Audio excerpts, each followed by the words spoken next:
So Mkhwanazi's 6 July bombshell is exploding throughout the corridors of power.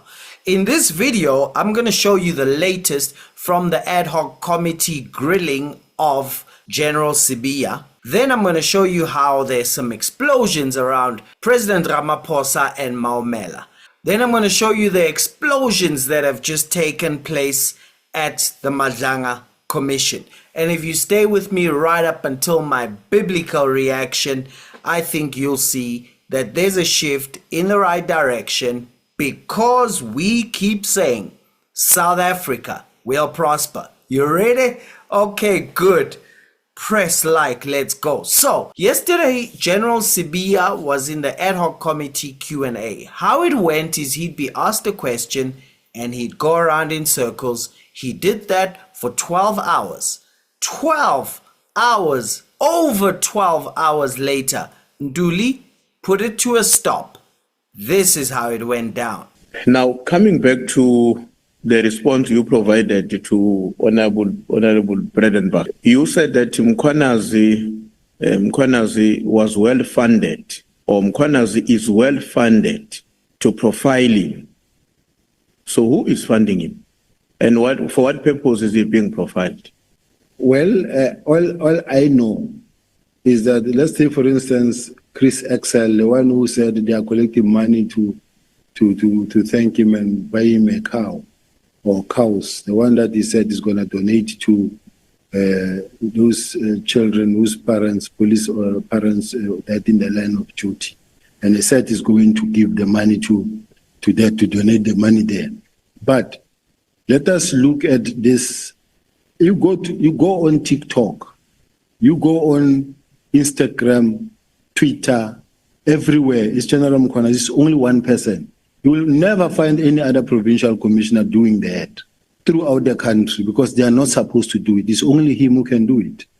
There's a very strong media drive that is driven by a particular media house that I don't intend to mention. A particular individual, not necessarily the media house, but there's an individual who is actually behind him. Now, I'm sitting with a situation where if you check on whether it's X, whether it's AI generated TikTok, I'm the most corrupt Satan you can ever find. Every day they will take Senzo Meyiwa, they'll take a lot of people, they'll take at Matala, they'll take Prem, they'll take Louis Liebenberg, they'll talk many people. Every day I'm facing. We're no longer even able to watch TV. You're no longer able to watch. I like gospel songs. When you just try to see what you can get, you come across your name, your face. It's painful.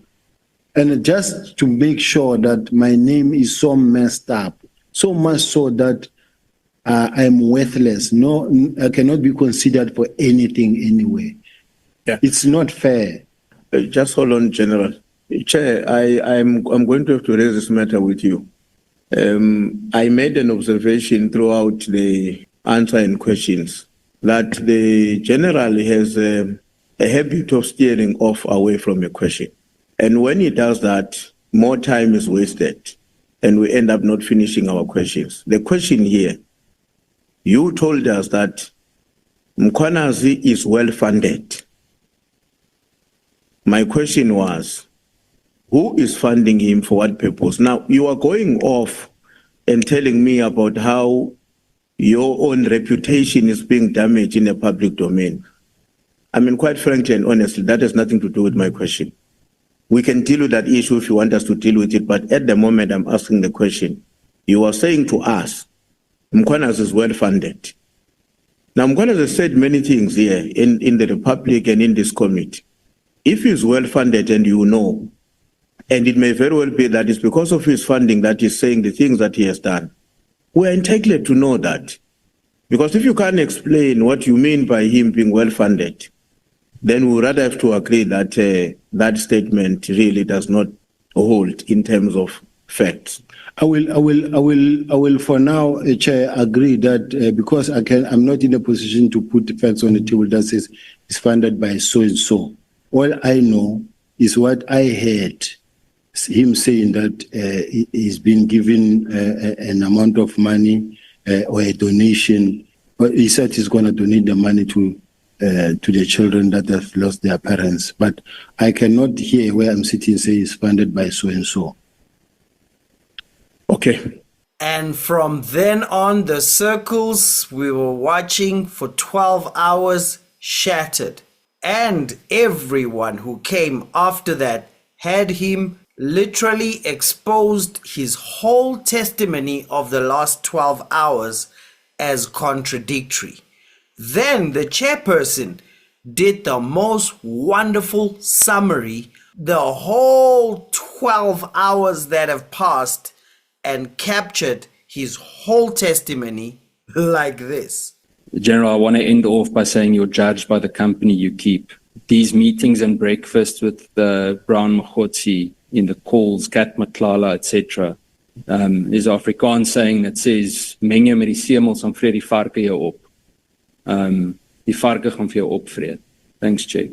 Hang around the wheat and the pigs will eat you up. The pigs will eat you up. But let's go to the summary by the chairperson, Soviet Likhanyan. No. I wanted you to look at me. Oh. Thank you so much.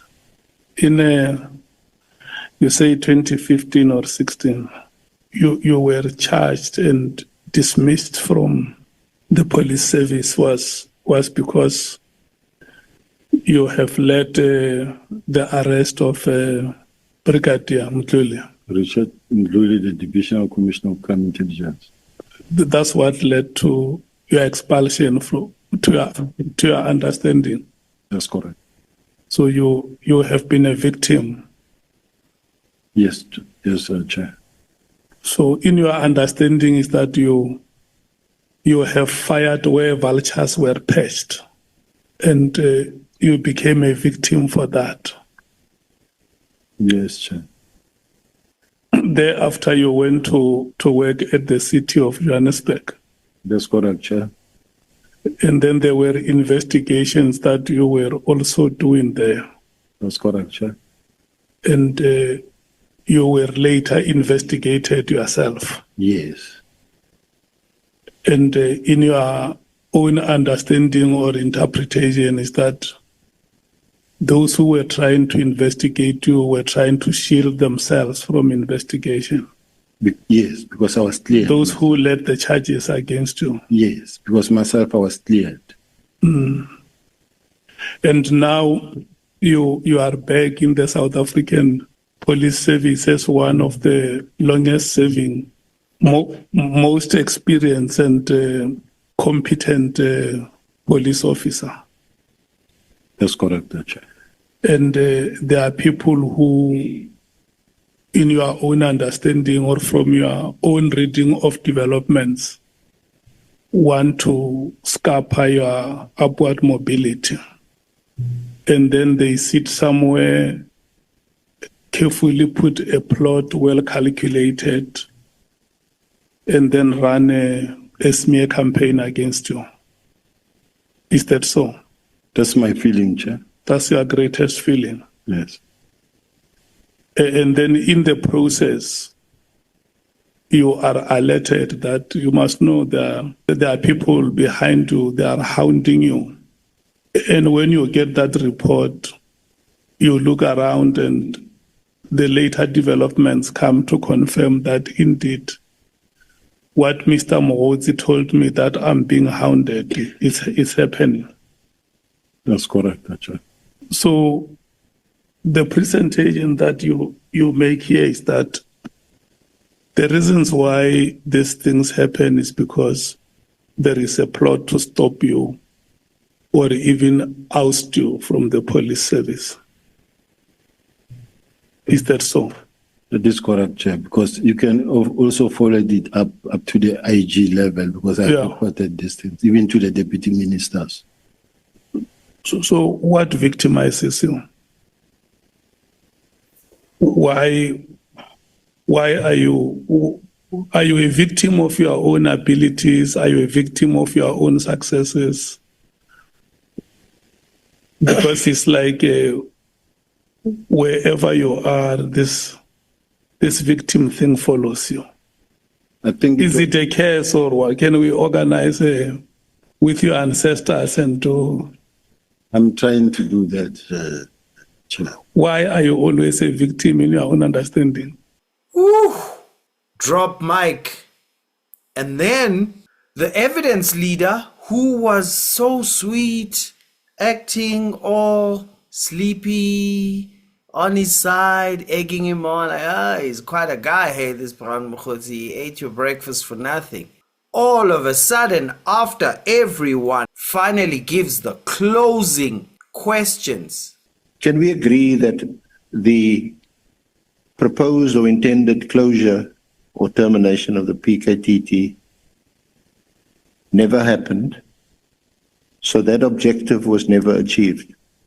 Yes. Can we also agree that the purpose of closing the PKTT was also never achieved? Yes. Never involved with the PKTT? Yes.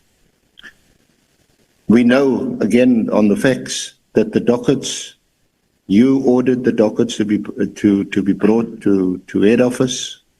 You didn't receive it physically, but the dockets were brought, and what you were given was a schedule of what was in the docket. You didn't even wait for the closing report, because on the 15th, you went to General Maumela, and he said to you, go to Rabi in the office to write this thing up. And then you came back, Chief Whip, there next to me, already raised this with you. You came with the first document, which had the National Commissioner's name and a space for him to sign. He refused to sign it. He said to you, leave it, I'll deal with it. Instead, you went back to Rabi, you came back with the same document, with Artie's signature, and you signed the signature. In fact, just quickly to pause there, that is why you've been charged in a disciplinary inquiry. We know that Provincial Commissioner Patekile was the investigating officer, and you've been charged with that, isn't it? Chair, I don't really appreciate or agree with the council, because if the council is aware that the National Commissioner said, leave it, I will do it myself, or I'll take it from there. And then from there, as the National Commissioner said, that since then, my letter or my instruction took precedence, meaning that since then, everything that happened because of the National Commissioner's instruction. And to an extent that even on the meeting of the 6th and on the 5th and the 7th, the meeting of the 6th and the 7th, the head, the leader of the task team outlined the plan, his plan. General Sibiya, it's late. We've traversed this. We've spent hours on this. Sure. That is not what the 5th, at the meeting on the 5th or the 6th had been. On the 6th, there was still dissatisfaction. That meeting was adjourned until the 27th. You keep on referring to the 6th, and you look at those dates where it says end of March. Then you wrote another letter and you said you want it closed by the 24th of April.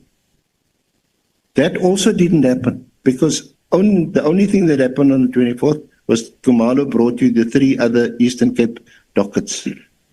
But at the end of the day, you agreed with me earlier. The PKTT was not closed. You put in a budget on the 12th of July. That budget was rejected by the National Commissioner. And on the 27th, General Mkhwanazi put in a budget proposal for the PKTT. That was approved, and we now know it's common cause that the PKTT at least is going to operate until the 26th of March next year. I thought we had agreed on all these facts. No, we don't agree, certainly, Council, because I feel you are oppressing me, basically. So it was right at the end, it was downhill, because everything he said just collapsed. in an explosion of contradiction.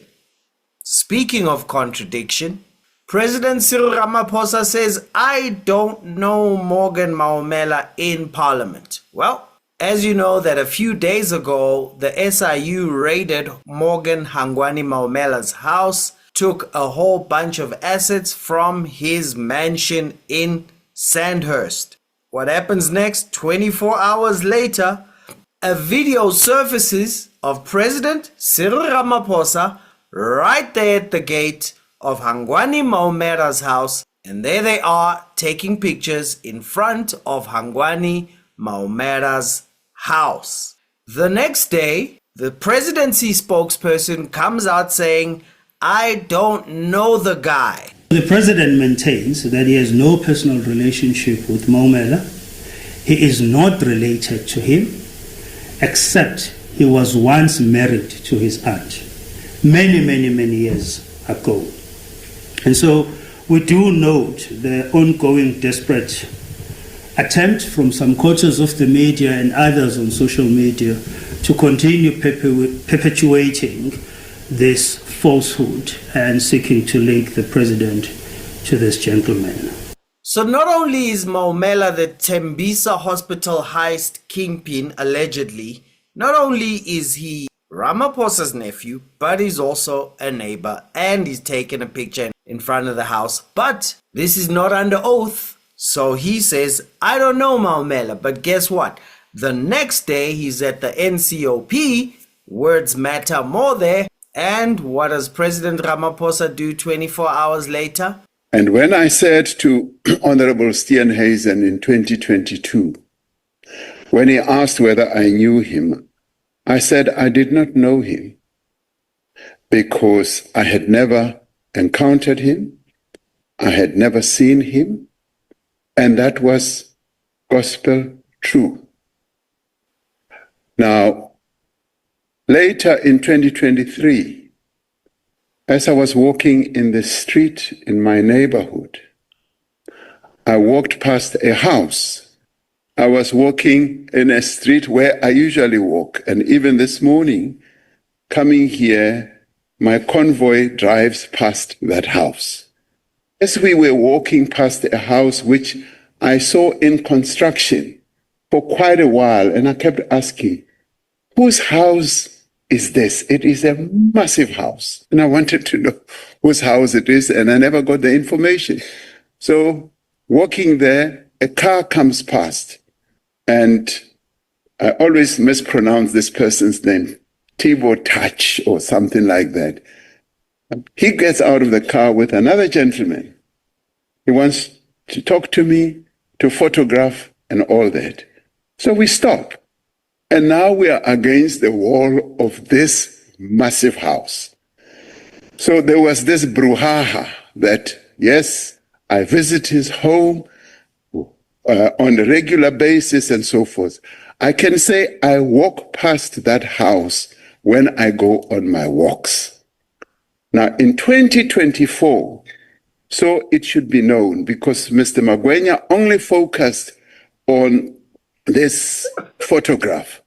In 2024, I am walking on that same street, and a person comes out of this house and he greets me. And as I often meet people, I ask them, who are you? He says, I am Hangwani Maumela. And that's how he introduces himself to me. And I say, so you are the Maumela who is putting my name into disrepute. And he smiles away. And now I've encountered this person, and I walk away, and I walk to my home. And then in 2024, on the 26th of December, I am walking with my daughter on the same street. And there this young man comes out and he says, hello, Ramaphosa. My mother is here.